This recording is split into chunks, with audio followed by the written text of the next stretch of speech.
Habrás visto alguna vez en tutoriales de editores más populares cómo hacen el efecto de resaltar texto como con marcadores fluorescentes.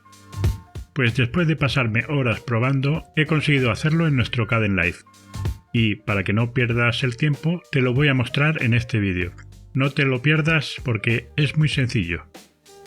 Yo he importado un clip de un periódico, el cual ya he bajado a la línea de tiempo.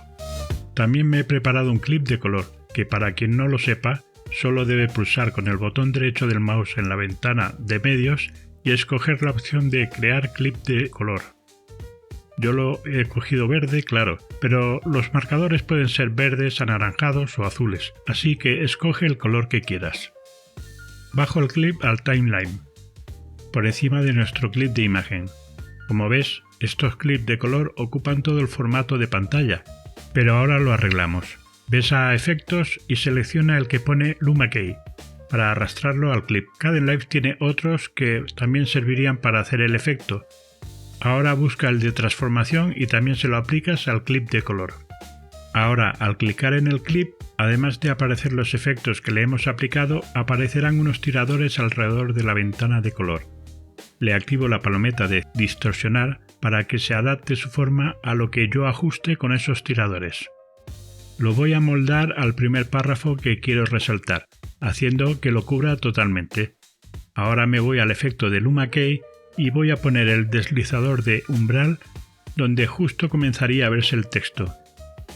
Después, jugando con los otros valores, busco la mejor combinación para que se vea el texto lo más oscuro posible, pero sin que desaparezca del todo el color verde del marcado.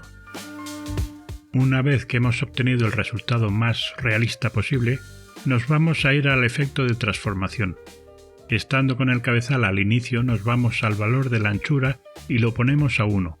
No pongo 0 porque no nos lo permite, pero debería ser 0 para que desaparezca totalmente nuestro clip de color. Marco ahora un fotograma clave. Me voy a donde quiero que acabe la animación y muevo el valor de anchura hasta que el rectángulo del marcador ocupe toda la línea de texto. Ahí crearé otro fotograma clave y me aseguro de que ambos sean del tipo suave. Teniendo el clip seleccionado, pulso Control más C para copiarlo. Muevo el cabezal fuera de donde tengo los clips para que no se superponga y pulso Control V para pegar la copia del clip. Esa copia la posiciono ahora en una pista superior. Este clip tiene, por supuesto, la misma animación que su original, pero vamos a cambiarla. Nos vamos al último fotograma clave y ajusto el valor de I de la posición para que nuestro marcador baje a la siguiente línea de texto. Voy a mover el cabezal donde me gustaría que esta segunda animación terminase y le creo otro fotograma clave. Vuelvo al fotograma clave anterior y le cambio el valor de la anchura también a 1. Y haré lo mismo con el fotograma del inicio del timeline. Pero veo que el primer clip, aun estando el cabezal al inicio, sigue marcando todo el texto. Voy a corregirlo. El problema es que en el primer fotograma no le puse a 1 la anchura del rectángulo. Veamos ahora. Si le doy al play, puedes ver cómo se hace la animación del marcado de la primera línea de texto. Y a continuación la segunda línea. ¿Verdad que queda bien? Como decía, es un efecto sencillo, pero que te puede servir en un momento dado. Y si te resulta útil, ¿por qué no te suscribes? Así estarás dando apoyo a mi trabajo.